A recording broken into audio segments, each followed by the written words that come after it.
জিবরাইল কেন আসে না, আমি কি করলাম? আল্লাহ ডাক দিয়ে বলে, জিবরাইল, আমার বন্ধুর চোখের পানি আমি বরদাস্ত করতে পারি না, আমি বরদাস্ত করতে পারি না। আমার বন্ধু কান্দে, আমি নাকি আমার বন্ধুরে ভুলে গেছি? না, কোনোদিন বন্ধুরে বলতে পারি না। আমার বন্ধু আমার কাছে বলে আমি নাকি বন্ধুরে ভুলে গেছি। কোন কারণে আমার বন্ধুরে আমি ভুলে যাব?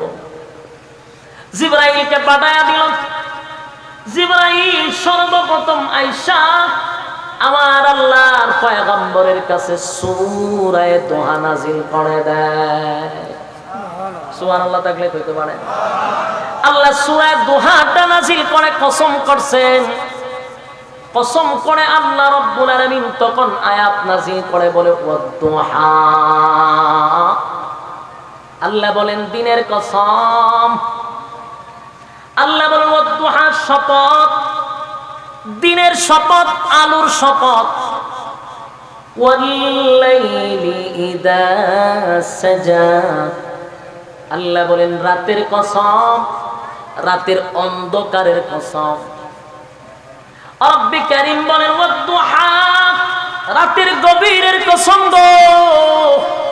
ওয়াল-লাইলি ইযা সাজা, রাতের গভীরের কসম। ওয়াদ-দুহা, দিনের কসম। ওয়াল-লাইলি ইযা সাজা, রাতের কসম, রাতের অন্ধকারের কসম। এরপর আল্লাহ বলেন, মা ওয়াদ্দাআকা রাব্বুকা ওয়া মা ক্বালা। আল্লাহ রাব্বুল আলামিন বলেন রাতের কসম, দিনের কসম, দিনের কসম, রাতের কসম। বন্ধু আমি আপনাকে বলি নাই, আমি আপনাকে বলি নাই, আমি আপনাকে বলতেও পারি না, এক মুহূর্তের জন্য বলি নাই। সুবহান। ওয়াদ-দুহা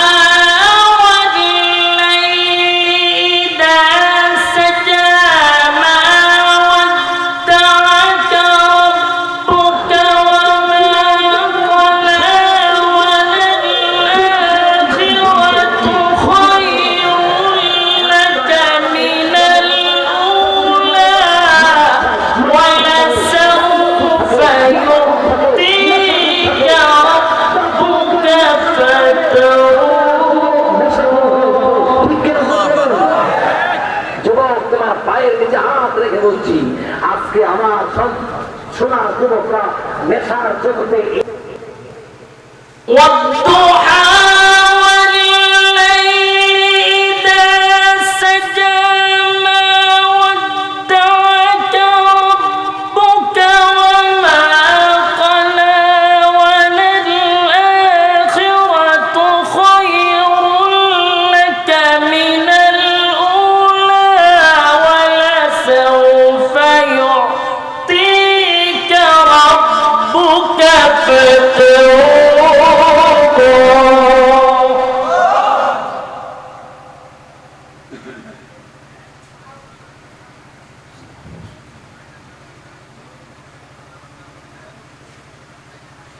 ألم يجدك يتيما فآوى ووجدك ضالا فهدى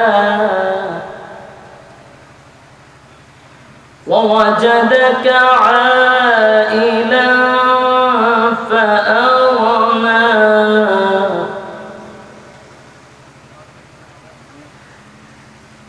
فأما اليتيم فلا تقهر وأما السائل فلا تنهر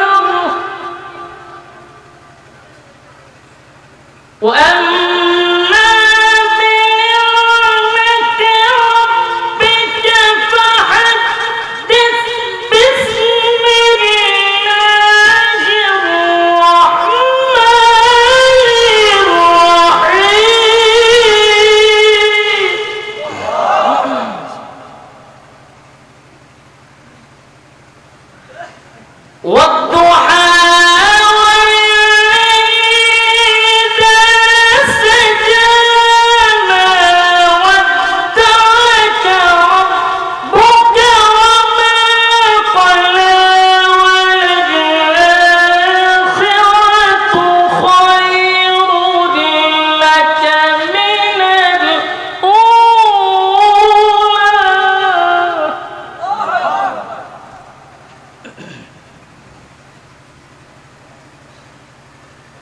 والضحى والليل إذا سجى ما ودعك ربك وما قلى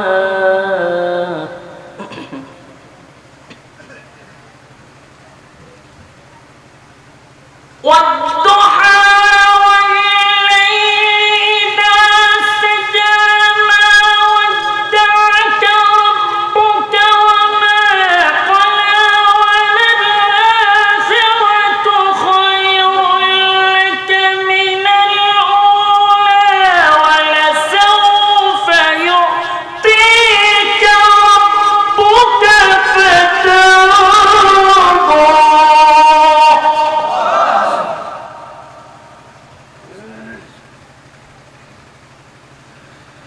ألم يجدك يتيما فآوى ووجدك ضالا فهدى ووجدك عائلا فأغنى فأما اليتيم فلا تقهر وأما السائل فلا تنهر وأما بنعمة ربك فحدث صدق الله العظيم وصدق رسوله النبي الكريم ونحن على ذلك من الشاهدين والشاكرين والحمد لله رب العالمين درود الشريف اللهم صل على محمد وعلى آل محمد كما صليت على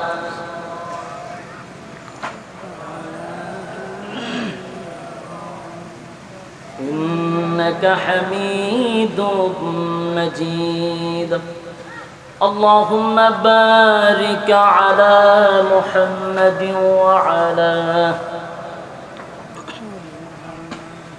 كما باركت على وعلى آل إبراهيم إنك मेरा दिल तलब रहा है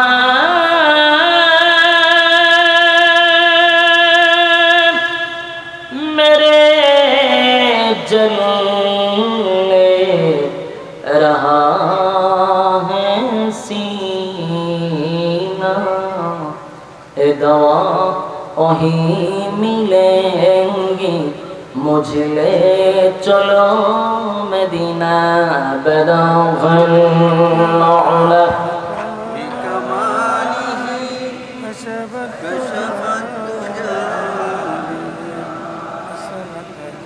حسنت جميع خصاله صلوا عليه بغتی کا چمکے ستارہ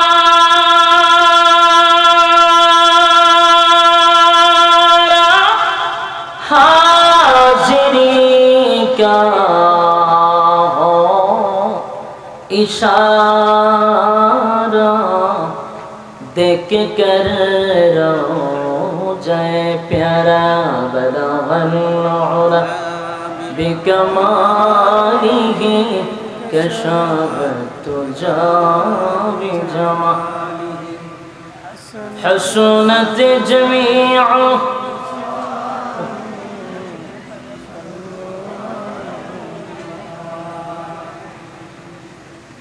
ذکر باطل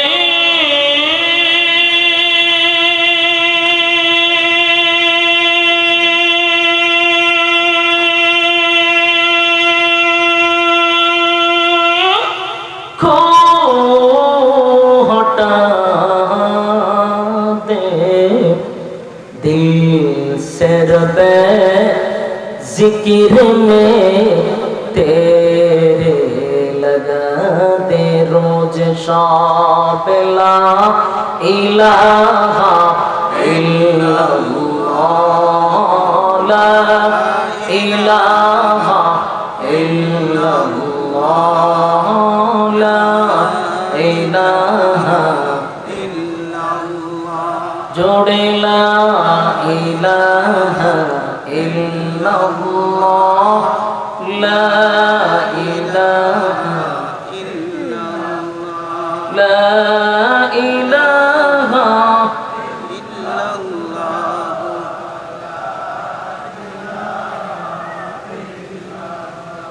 ला इलाहा इल्लल्लाह मुहम्मदुर रसूलुल्लाह सल्लल्लाहु अलैहि वसल्लम। আলহামদুলিল্লাহ, চট্টগ্রাম পূর্বপাড়া প্রবাসী যুবকদের উদ্যোগে আয়োজিত আজকের এই মুর্দা গানের রুহের মাগফিরাত কামনায় ওয়াজ ও দোয়ার মাহফিলের সম্মানিত যিনি সভাপতি হযরত মাওলানা ইউসুফ বিন ইকবাল সাহেব দামাত বরকাতুহু মুহতামিম কোন্ডা মাদ্রাসা, আজকের এই মাহফিলের যিনি প্রধান মেহমান খুলনা থেকে আগত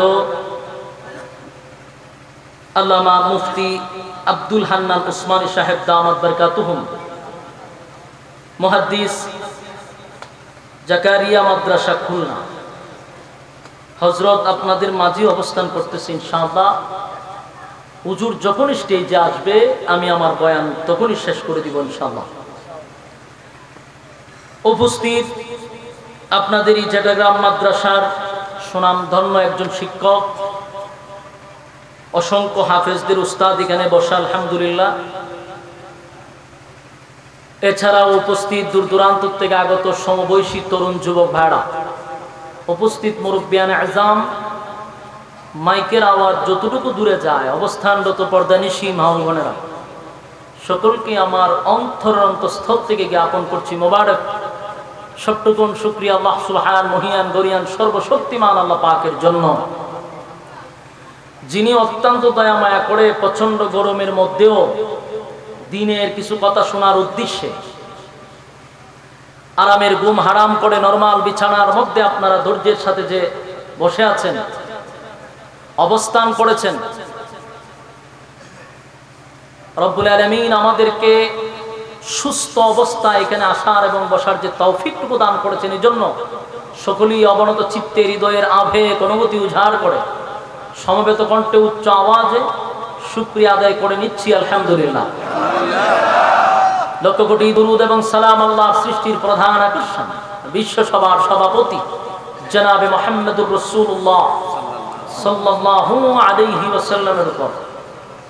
সম্মানিত সুধী, রাস্তাঘাটে দোকান পাটে অনর্থক অকারণে নিষ্প্রয়োজনে যারা সময়টুকু নষ্ট করতেছেন, মেহেরবানি করে ফ্যান্ডেলের ভিতরে চলে আসি।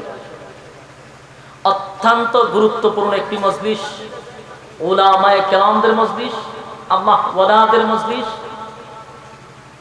এখানে যতক্ষণ আপনি আমি বসা থাকবো ফায়দা আছে না নাই? কি ফায়দা?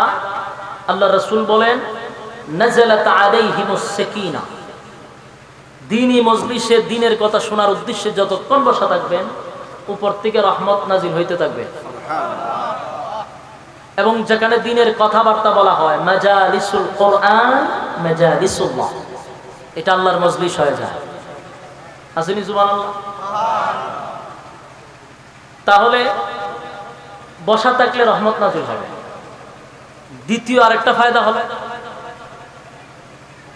এখানে যতক্ষণ বসা থাকবো গুনাহ না হওয়াটাই সম্ভব, কিন্তু ফ্যান্ডেলের বাহিরে গেলে গুনাহ হওয়াটা সম্ভব। তাহলে গুনাহ মুক্ত এক পরিবেশে আল্লাহ আমাদের বসার সুযোগ করে দিয়েছেন। খুশি না বাজা?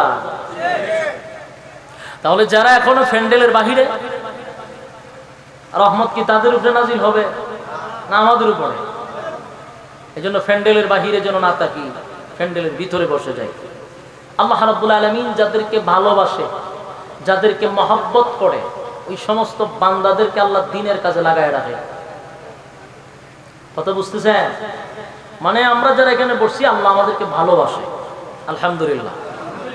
ভালোবাসে তার প্রমাণ হলো গান বাজনাতে না বসাইয়া, গল্প গুজারিতে সময় নষ্ট না করাইয়া রব্বে কারীম দ্বীনি একটা মজলিসে আমাদেরকে বসার সুযোগ করে দিয়েছেন। এর দ্বারাই বোঝা যায় আল্লাহ ভালোবাসে। আল্লাহ যেহেতু ভালোবেসে আমাদেরকে দ্বীনি মজলিসে বসার সুযোগ করে দিয়েছেন, সুতরাং শুকরিয়া আদায় করে এখানে বসে থাকা দরকার। যদি প্যান্ডেলের বাহিরে চলে যান, নিয়ামত হারাইছেন। আর নিয়ামত হারাইলেই শয়তান আপনারা ঝাপটা দিয়ে ধরবে। প্যান্ডেলের বাইরে যারা যায়, এরা দেখবেন শয়তানে লাড়াচাড়া করে, অর্থাৎ লড়াইতে লড়াইতে এরপরে সুজা বাড়ির দিকে দৌড়ায় দেয়। আর এখানে যতক্ষণ বসা থাকবে, শয়তানে লাড়াচাড়া করতো না। কথা বুঝতেছেন? আসি কতক্ষণ? প্রধান বক্তার মোনাজাত হচ্ছে না যতক্ষণ। কথা হইল না? আজকের মাহফিলের যিনি প্রধান বক্তা, বয়ান শুনলে বুঝতে পারবেন, বাকিটা এখন কমো না, হুজুর আইলি বুঝতে পারবেন। তাই মিস না করি, মোনাজাত দিয়ে যাবো ইনশাআল্লাহ। সম্মানিত সুধী, তাই হুজুর যখনই স্টেজে আসবে, বয়ান শেষ, তাহলে বুঝেন আমার তাড়াহুড়াটা কি পরিমাণ। লম্বা ভূমিকা দিয়ে সময় নষ্ট করার কোনো সুযোগ নাই। ডাইরেক্ট আমাদের আলোচনায় ঢোকা দরকার। কারণ বিশেষ বক্তা উঠছি 10টার সময়, আল্লাহ জানে প্রধান বক্তা উঠবো 6টার সময়। এখন বাকি আপনারা ধৈর্য আসেনি মাশাআল্লাহ। আমি আপনাদের সামনে মহাগ্রন্থ আল কোরআন থেকে একটি সূরা আপনাদের সামনে তেলাওয়াত করেছি। এই সূরা থেকে কিছু কথা বলার চেষ্টা করব ইনশাআল্লাহ। স্টেজে ওঠার আগে আমারে বলছে, হুজুর রাসূলের সম্মান নিয়ে কথা বললেন। এই দিক খেয়াল করেই সূরাটা আপনাদের সামনে উপস্থাপন করেছি। রব্বে কারীম যেন ইখলাসের সাথে কথাগুলি জবান দিয়ে বাহির করে, আপনাদেরও ইখলাসের সাথে শ্রবণ করার তৌফিক দেন, আমিন। আমি যে সূরাটা আপনাদের সামনে তেলাওয়াত করেছি, সূরাটা মাক্কি সূরা, মক্কায় নাযিল হয়েছে। কোনো না কোনো ঘটনাকে কেন্দ্র করেই আল্লাহ সূরা অথবা আয়াত নাযিল করে। কোন সময় আল্লাহ কোন ঘটনারে কেন্দ্র করে আয়াত অথবা সূরা নাযিল করে। কোন সমস্যার সমাধান দেওয়ার জন্য আল্লাহ আয়াত অথবা সূরা নাযিল করে। তো এইভাবেই আল্লাহ রাব্বুল আলামিন সূরা অথবা আয়াতগুলি নাযিল করে থাকেন। তাহলে এই সূরায়ে দুহা কেন নাযিল হলো? বলে সূরায়ে দুহা নাযিল হয়েছে আল্লাহর রাসূলকে আল্লাহ সান্ত্বনা দেওয়ার জন্য। কারে সান্ত্বনা দেওয়ার জন্য? রাসূলকে সান্ত্বনা দেওয়ার জন্য, খুশি করার জন্য আল্লাহ সূরায়ে দুহা নাযিল করছে। এর কিছু প্রেক্ষাপট আছে। প্রেক্ষাপট হলো, আপনারা জানেন কোরআনে কারীম নাযিল হয়েছেন হেরা পর্বতে রাসূলের কমপ্লিট 40 বছর পূর্ণ হওয়ার পরে, না এর আগে? কথা বলতে দিই। তাহলে 40 বছর পূর্ণ হওয়ার পরে হেরা পর্বতে কোরআন নাযিল হয়। এটার ধারাবাহিকতা চলতে থাকে। মাঝে মধ্যে আল্লাহ রাব্বুল আলামিন কিছু সময়ের জন্য ওহী বন্ধ রাখতেন। বন্ধ রাখারও কিছু কারণ ছিল। কোরআন এমন একটা জিনিস যেটা লোড অনেক বেশি, এটা বহন করার মতো ক্ষমতা কোন সৃষ্টি জগতের ছিল না। তাই এটা বহন করছেন পয়গম্বর আলাইহিস সালাতু ওয়াস সালাম। এটা লোড আছে না নাই? মারাত্মক। যেদিন প্রথম নাযিল হয়েছে রাসূলের তাপ উঠে গেছে, মানে জ্বর উঠে গেছে। আল্লাহর রাসূলের শরীরে জ্বর এসে পড়ছিল। তাহলে বোঝা গেল এটা কম্পন, ভিতরে যে লোড, এটা শরীরে কাভার দিছে না, তাই শরীরে জ্বর এসে পড়ছে। তো মাঝে মধ্যে ওহী বন্ধ রাখতেন, এটা আল্লাহ রাসূলের প্রতি একটু ইহসান করতেন, মায়া করতেন, দয়া করতেন। সম্মানিত শুধু তো একবার আল্লাহ ওহী বন্ধ করে দিয়েছে। ওহী বন্ধ করছে আল্লাহ রাসূলের প্রতি দয়া এবং মায়া দেখাইয়া। কিন্তু ওহী যখন বন্ধ হয়ে গেছে, সমালোচনারও জোর হয়েছে। রাসূলের বিপক্ষে যারা ছিল তারা একটা সুযোগ পাইছে। দেখছ, মুহাম্মদের আল্লাহ মুহাম্মদকে ভুলে গেছে। নাউজুবিল্লাহ। মুহাম্মদের আল্লাহ মুহাম্মদকে ভুলে গেছে। ওহী আসা আপনার যখন ভালো লাগতো না, তো আপনার কোনো কিছুই ভালো লাগতো না। এরা তো রাসূলকে এমনি ভালো পায় না, আরো পাইছে ওহী আসে না, সুযোগ পাইছে।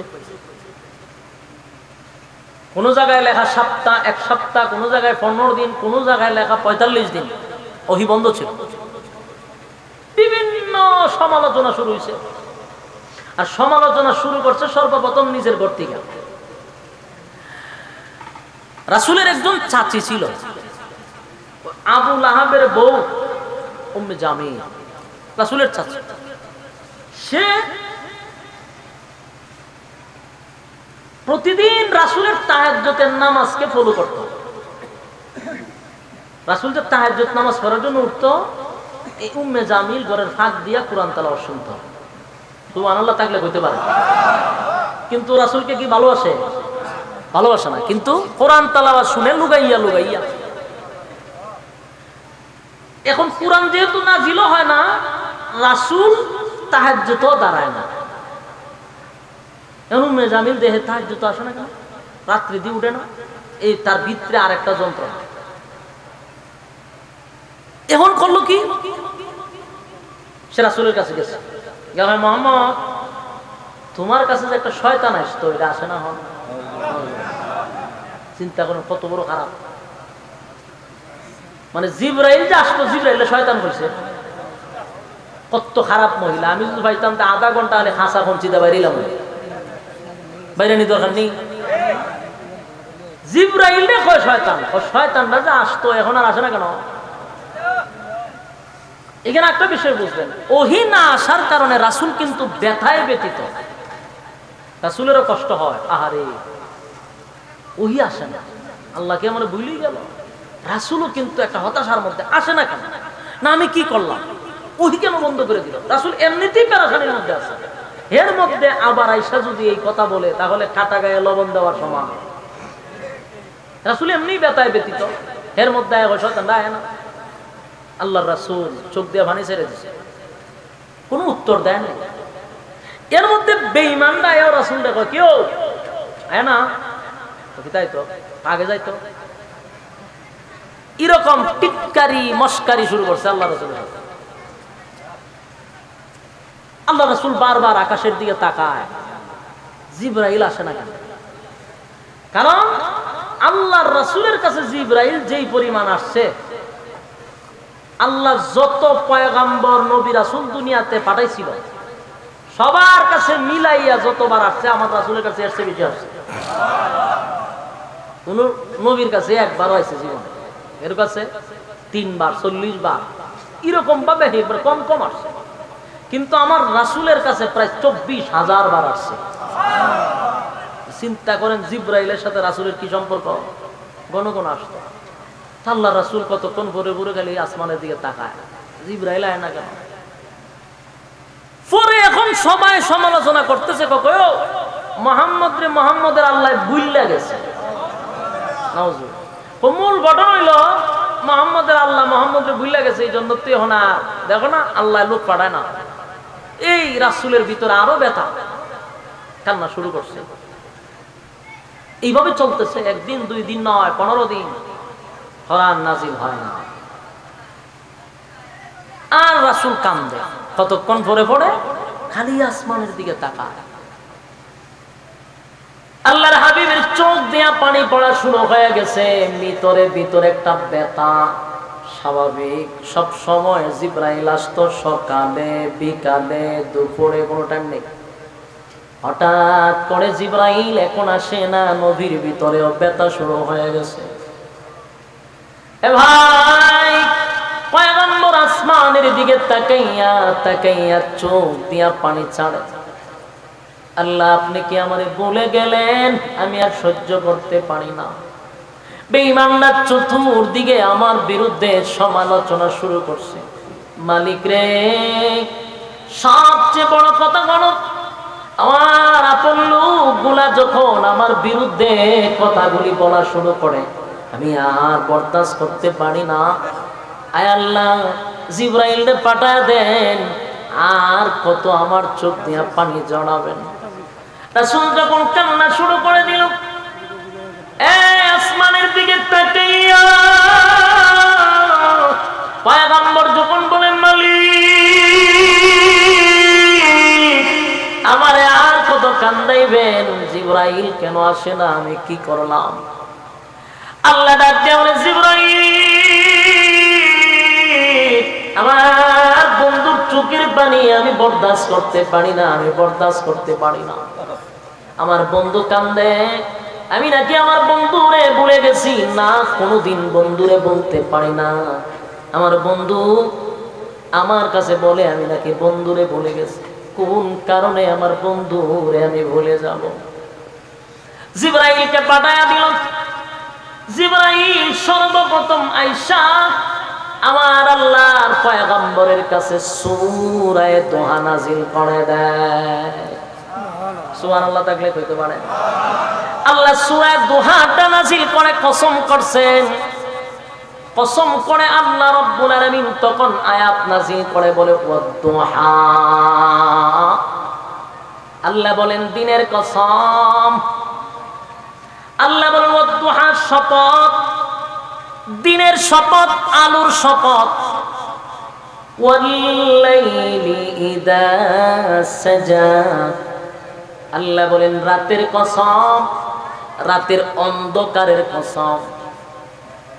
রব্বি কারীম বলেন ওয়াদ-দুহা, রাতের গভীরের কসম গো।